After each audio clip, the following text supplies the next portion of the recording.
Pernah kebayang nggak sih, ada pemain yang selangit ngakunya sebagai GOAT, tapi giliran manggung di turnamen sekelas Piala Dunia. Malah ngelawak? Yap, kalian nggak salah dengar. Di laga pembuka Piala Dunia 2026 ini, sang mega bintang yang katanya paling jago seantero jagat malah mati kutu. Alih-alih jadi pahlawan penentu kemenangan, dia malah sibuk nyerobot peluang emas temannya sendiri dan lebih sering ngumpan bola ke belakang. Parahnya lagi, di saat para rival abadinya lagi gacor-gacornya mencetak gol demi gol, pemain yang satu ini malah mencatatkan statistik yang bikin geleng-geleng kepala. Harusnya sih, dengan modal pengalaman main di 6 edisi Piala Dunia, dia bisa ngasih dampak yang sangat besar buat negaranya.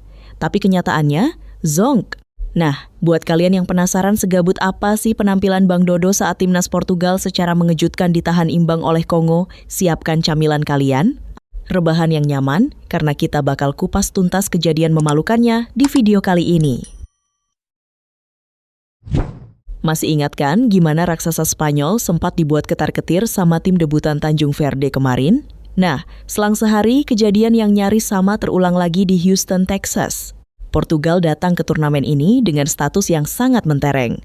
Skuad mereka isinya deretan pemain bintang semua, mewah banget. Wajar dong kalau mereka dilabeli oleh banyak pihak sebagai salah satu favorit kuat juara. Tapi, pas peluit ditiup dan bola bergulir, kenyataan di atas lapangan hijau malah sebaliknya. Lawan mereka cuma sekelas Kongo, tim yang udah absen lebih dari setengah abad dari panggung Piala Dunia. Logikanya, bagi Kongo, ngalahin Portugal itu adalah sebuah kemustahilan. Makanya, mereka sadar diri dan milih main super aman. Taktik pertahanan total alias parkir bus pun diterapkan demi menahan gempuran tanpa henti armada Roberto Martinez. Memang sih, secara statistik penguasaan bola, Portugal dominan banget sampai menyentuh angka 75%. Tapi jujur aja, dominasi itu kelihatan hancur lebur tanpa arah yang jelas. Portugal sebenarnya sempat memimpin duluan lewat sundulan terarah João Neves. Tapi sayangnya, keunggulan itu nggak bikin ritme permainan Cristiano Ronaldo dan kawan-kawan membaik. Mereka justru kelihatan kebingungan membongkar rapatnya pertahanan lawan. Umpan sana, umpan sini, kiri kanan, tapi nyaris nggak ada satupun yang benar-benar menjelma jadi ancaman mematikan ke gawang Kongo. Puncaknya, di penghujung babak pertama, kelengahan barisan belakang mereka dihukum keras saat Yoane Wissa sukses menyamakan kedudukan. Terus, apa respons Portugal di babak kedua? Nihil. Tidak ada gol tambahan yang tercipta. Laga perdana, mereka harus rela berujung imbang. Tapi tahu nggak sih, yang bikin miris di pertandingan itu bukan cuma sekadar hasil imbangnya, melainkan performa super memalukan dari sang kapten lapangan. Kalau kita ngomongin peluang juara Portugal di ajang ini, sosok Cristiano Ronaldo adalah pedang bermata dua yang sesungguhnya.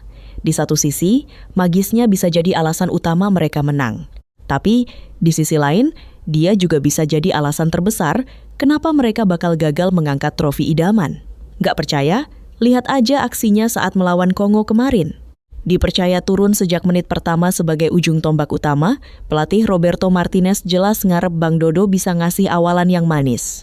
Tapi apa lacur, main full 90 menit tanpa diganti, performanya nyaris nggak kelihatan. Semua tendangannya melenceng jauh dari sasaran. Biar kalian makin kebayang seberapa buntu permainannya di laga itu, mari kita intip sedikit bongkaran datanya. Ronaldo mencatatkan total 25 sentuhan bola. Ya, secara angka statistik, ini memang sentuhan terbanyak kedua yang pernah dia catat selama sejarahnya berpartisipasi di Piala Dunia. Tapi masalah terbesarnya, sumbangsih golnya 0 besar. Mending kalau pergerakannya bisa ngebuka ruang atau ngebahayain bek lawan. Ada satu momen krusial yang sukses bikin penonton emosi. Saat itu, Portugal punya peluang emas. Umpan lambung manis dari Sergio Conceição udah pas banget mengarah ke Bruno Fernandes yang lagi berdiri bebas tak terkawal di dalam kotak penalti. Tiba-tiba dari arah belakang, Ronaldo nyelonong begitu aja buat nyerobot bola sodoran itu. Hasilnya, boro-boro bola mengarah on target, tendangannya malah melenceng gak karuan. Muka kesal Bruno Fernandes waktu itu bener-bener pas banget ngegambarin rasa frustrasi seluruh pendukung Portugal. Belum selesai sampai di situ kebobrokannya.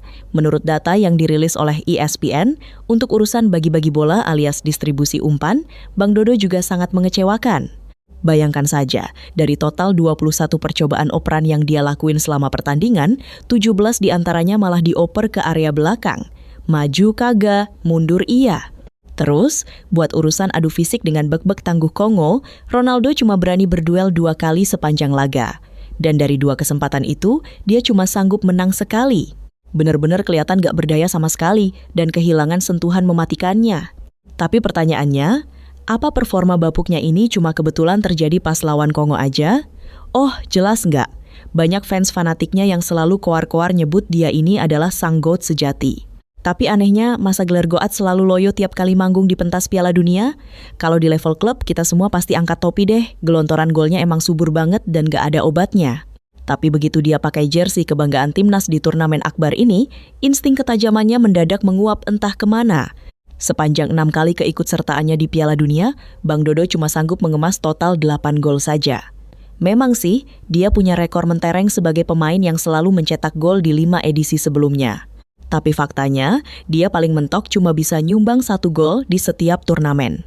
Nah, yang bikin cerita Bang Dodo ini makin ironis adalah melihat bagaimana para pesaing beratnya justru tampil menggila.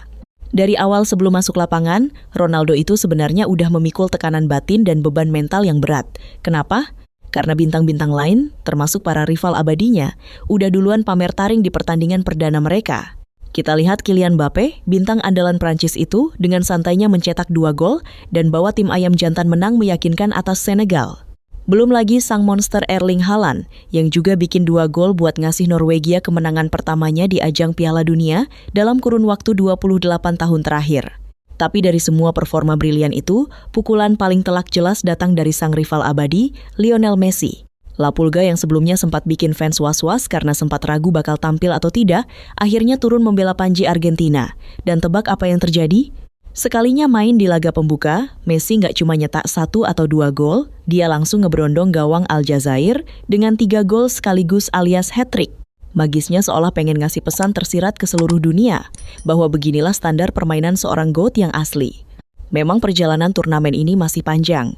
Tapi hasil imbang mengecewakan lawan Kongo ini, sukses bikin publik sepak bola kembali bertanya-tanya, yakinkah ini skuad Portugal yang selama ini digadang-gadang jadi calon kuat juara? Kalau murni ngomongin amunisi, materi pemain mereka emang menakutkan banget. Bayangin aja, juara Liga Champions semacam Vitinha dan Joao Neves dipadukan bareng pemain elit semacam Ruben Dias, Bruno Fernandes, sampai Joao Cancelo. Siapa coba yang gak merinding lihat kedalaman skuad kayak gitu? Tapi sayangnya, banyak pengamat sepak bola sepakat kalau titik lemah terbesar timnas Portugal justru bukan ada pada komposisi pemainnya, melainkan ada di kursi kepelatihan. Ya, kelemahan itu bernama Roberto Martinez. Seperti yang pernah dibilang banyak pengamat, ini memang bukan awalan yang manis buat langkah armada Portugal. Peluang mereka buat melaju jauh dan juara jelas belum tertutup rapat, karena masih banyak momen untuk bangkit di sisa pertandingan fase grup. Tapi dari laga ngelawak lawan Kongo ini, satu hal yang bisa kita tarik kesimpulannya. Perdebatan soal siapa GOAT yang sesungguhnya kayaknya udah benar-benar usai. Nah, dari apa yang kalian tonton dan amati sejauh ini, menurut kalian siapa sih pemain yang paling pantas dan berhak menyandang gelar pemain terbaik dunia sepanjang masa? Terus, kira-kira Bang Dodo mending diparkir aja nggak sih di bangku cadangan pada pertandingan Portugal berikutnya, biar timnya bisa main lebih luas dan gacor? Coba dong tumpahin unek-unek, analisis tajam dan pendapat kalian di kolom komentar sekarang juga. Kita debat sehat di bawah.